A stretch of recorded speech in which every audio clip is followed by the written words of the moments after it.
여론조사 시간입니다. 근데 오늘 나온 여론조사를 보기 전에 어제 나온 여론조사를 한번 볼게요. NBS 여론조사는 언론사 아니 여론조사 기관 4개가 두 개씩 묶어서 이것도 골 때리는 게 2개 묶어서 2주에 한 번씩 나와요. 그러니까 한 회사가 다른 회사랑 뭐 항공 리서치 뭐 이런 회사들이 한 달에 한 번 정도 여론조사를 하는데 언젠가부터 NBS 여론조사는 친윤 여론조사로 유명해졌어요.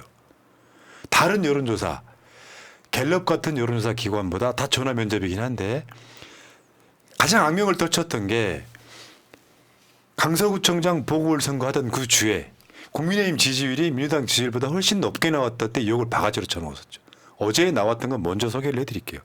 여기서도 TK를 포함한 모든 지역이 올킬 됐습니다. 보통 이제 70대 이상 대구 경북을 제외하고 윤석열이 부정평가가 없잖아요. 표를 한번 볼게요. 옆에 보시면 연령별로 18세, 29세, 30대, 40대, 50대, 60대까지는 긍정평가가 부정평가보다 월등히 낮고요. 지역별로 한번 볼게요. 서울, 인천, 경기, 대전, 세종, 충청, 광주, 전라, 부울경, 강원, 제주, 포함, 대구, 경북까지 올킬. 모든 지역에서 윤석열 이 새끼 못한다고 와. 평가를 내린 건데 대구, 경북에서는 잘한다 38, 못한다 53. 와. 정말 어떤 면에서 대단해요. 이게 정말 쉽지 않은 거예요. 그냥 이건 탄핵하란 소리예요. 어.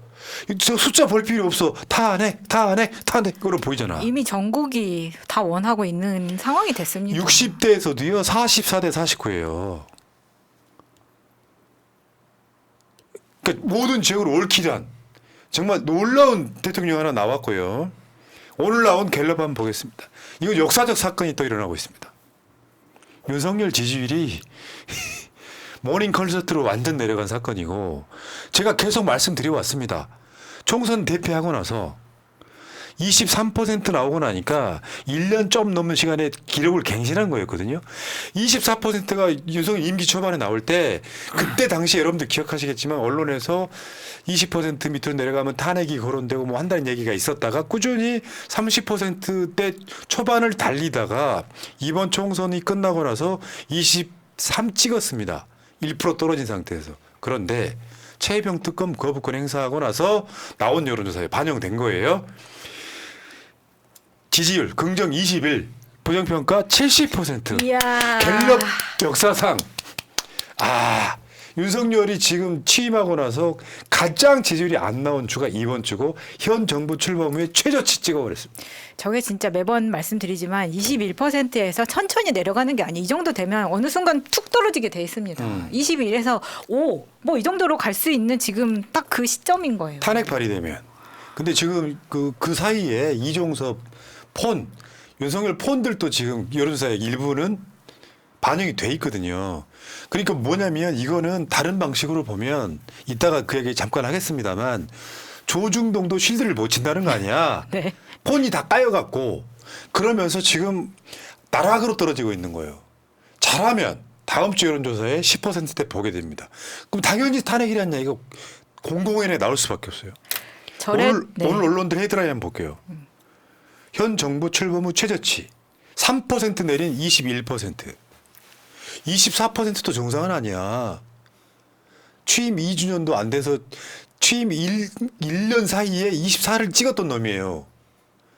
그러면 보통 총선 지고 나면 한 달 20일 지났으니까 이제 한 30% 회복을 해야 되거든요. 그렇죠. 더 떨어지고 있어요. 잘해야 되는 거거든. 총선 한번 지고 나면 아이씨 이게 이렇게 됐나 하고 약간 좀 국민들 취향에 맞는 좀 이런 것도 좀 하고 하면서 살짝 올라가 줘야 되는데 이게 안 되는 거예요. 이게 24에서 21로 됐다는 거는요.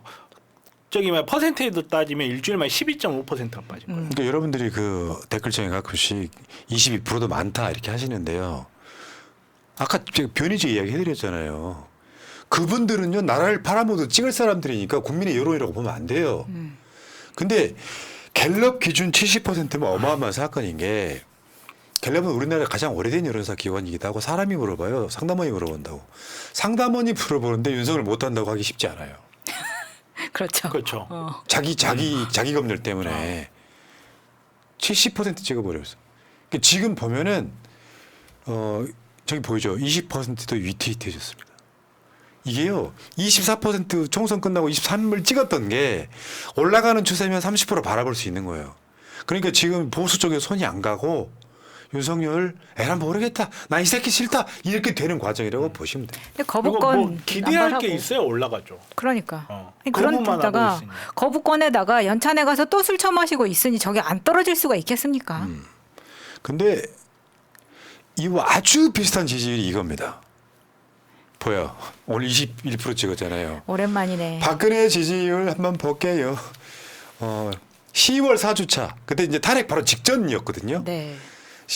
21.2%. 오늘이랑 똑같지요. 예. 와. 그때는 이제 그 뭐 탄핵이 이제 공론화되기 시작한 시점이 73인데 아주 완전 평행 이론처럼 가고 있죠. 호성아 21%대 뭐 해야 된다 그랬지? 물론 이 여론조사는 리얼미터 기준이긴 합니다만 아주 유사하게 가고 있습니다. 즐겁습니다. 핵심, 오늘의 핵심. 부정평가가요. 갤럽 기준 부정평가가 대구 경북 54%, 부울경 59%. 부정평가가. 이제 저 정도 나오면은 이 전에는 뭐 대구 칠성시장이네 뭐 서문시장이네 가서 어떻게 비벼볼만 했는데 이제는 그렇게 가더라도 정말 뭐 페트병 맞을 수 있다 이런 불안감이 들 겁니다. 이제 어떻게 복구하실 건가, 대책을 세울 건가 궁금하네요. 그러니까 저거는 못해요. 이제 대구 경북 정도는 복원력이 있어요. 그러니까 윤석열이 조금 잘하는 것 같으면 언론이 뭐라고 안 하면 슬슬 마음속에 윤석열 지지가 또 나와. 그 지역은 원래 그래. 복원력이 있어요. 사람이 왜 그렇잖아. 인터넷상에 또는 대한민국 전체의 어떤 적폐들도 내 지지나 내 선택이나 내 말이 맞았음을 증빙하려고 하잖아. 그럼 윤석열이가 좀 정치 잘하는 것 같고 차라리 아무것도 안 하면 부끄럽지가 않으니까 지지가 올라갑니다. 그렇죠. 뭔가를 국민들한테 기대를 할 수 있게 되는데 그게 안 되면 입 다물고 가만히 있어야 돼요. 가만히 있어야 되는데 그게 안 돼 얘는. 어제 윤석열이가 그 국민의 연찬회인가 거기서 이제 뼈 빠지게 일하겠다 뭐 이렇게 표현을 했었잖아요. 그러니까 이거는 뭐냐면 빠진 지지층 돌아봐줘요라는 메시지를 계속 내고 있는 거예요. 사실- 우리는 이미 버렸잖아. 사실 총선 끝나고 윤석열이 했던 말 중에 저는 가장 등골이 선언했던 말이 이제부터 정치하는 대통령이 되겠다는 말이었거든요. 맞아요. 얘 머릿속에 있는 정치란 이걸 생각해 봤을 때 자기는 이러고 돌아다니면서 내가 엄청 잘해. 나 엄청 잘해 이러고 있을 거고 주변에 있는 내시들 마마의 은덕에 온 백성들이 이러고 있을 거란 말이야. 근데 정말 앞으로 국민들한테 뭘 해야 될지 이게 정말로 이재명 대표님처럼 그래 내가 졌다. 내가 졌으니까 선별적 지원해서 하자라고 하면 그거라도 받는다든지 예. 이런 여당으로서 치고 나가야 되는 게 있고 국민들한테 아 이게 뭐가 이대로 되면 뭔가 기대할 수가 있다라고 생각하게 해줬는데 그게 없어요. 예. 희망이 놀라운, 예. 그러니까 이 지지율 자체가 사건이고요. 탄핵 전야 이런 느낌이잖아요. 지지율이. 숫자가 앞자리 바뀌면 언론들이 설레발쳐요 먼저. 탄핵 거론되나? 지금 거론되기 시작했지. 그건 대체 시작했죠. 네. 공공연하게. 근데 문제는 윤석열 지지율을 가로막고 있는 것 중에 대표적인 게 조중동입니다. 조중동이 윤석열을 쏴붙이고 야 인마 이렇게 하지 말라고 했지라고 하는 뉘앙스로 보도가 논설 같은 게 사설 같은 게 나오면 보수층들이 꼼짝을 못하는 거예요. 보세요. 조중동이 윤석열한테 이종섭과 통화 내용 해명을 일제히 같은 날이요. 조중동 발칵. 중앙 대통령 조사도 불가피. 이렇게 먼저 나와버리잖아요. 하나씩 볼까요? 조선일보 사설. 윤석열이 최상병 문제 국민에게 설명할 때다. 네 입으로 직접 말해 이 새끼야. 이거야. 굉장히 톤다운했지만 이 조선일보가 돌아서기 시작했다라는 걸 명백하게. 그러니까 사설은 따로 냈는데 저 썸네일을 크게 만들었다는 데 있어서 저는 의미 부여를 하고 싶더라고요. 간단히 생각해 보세요. 문재인 대통령이나 그 주변에서 이런 사건 관련해서 개입하지 않았다고 계속 거짓말하다가 스모킹 건 하나가 터졌어요. 그러면 조중동은 문재인 대통령한테 해명하라는 이야기 안 하겠습니까? 당사자가 범인인 사건인데. 그렇죠. 두 번째, 세 번째는 한꺼번에. 중앙, 윤석열 이종섭 통화 당사자들의 해명이 필요하다. 당사자들, 윤석열 네가 직접 해명해. 이종섭이랑 둘이 뭐 했어 전화통화로. 동아일보, 최상병 이첩 당일 윤석열 국방장관 전화 3통. 뭐가 그리 급했나? 일제히 보수지들이 윤석열을 비판하기 시작했어요. 이 분위기하고 윤석열 지지율이 21%로 급락한 거랑 이 맥락이 계속 갈 거라고 보고요. 그런데 국회에서는 지금 108석밖에 안 되는 국회로 나를 지켜야 되니까 국민의힘 국회의원들 싹 불러다가 맥주 한 잔씩 먹인 거 아니야. 가스라이팅 하려고. 나머지 국회의원들 어제 각 당들이 개원 이벤트 하던데 국민의힘은 윤석열 따라가서 맥주차 마시고 있었다고. 그러니까 국민의힘 국회의원들이 진짜 명심해야 될 게 윤석열 지키면 니들 못 지킵니다. 진짜 정신 바짝 차려야 돼요. 그러니까 그렇습니다. 상황이. 이게 현실이란 말이에요. 윤석열 지금 이제는 지지율 방어 더 이상 못합니다.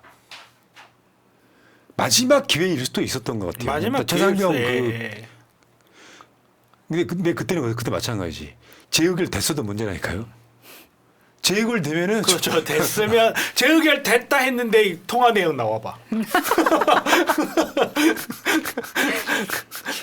아주 아까운 이벤트를 놓쳤죠.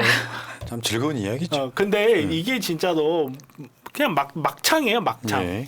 이렇게 해도 안 되고 저렇게 해도 안 되고. 뭐 어떻게 할 거야? 자 여기까지. 자 똘망님 감사드리고요. 전윤희님. 요즘은 식당에 못 갑니다. 안 보려 해도 화면에 나오는 사람이 아닌 대통령이라는 직함을 가진 자 때문에 구토가 나서 진짜로 식사를 할 수가 없네요.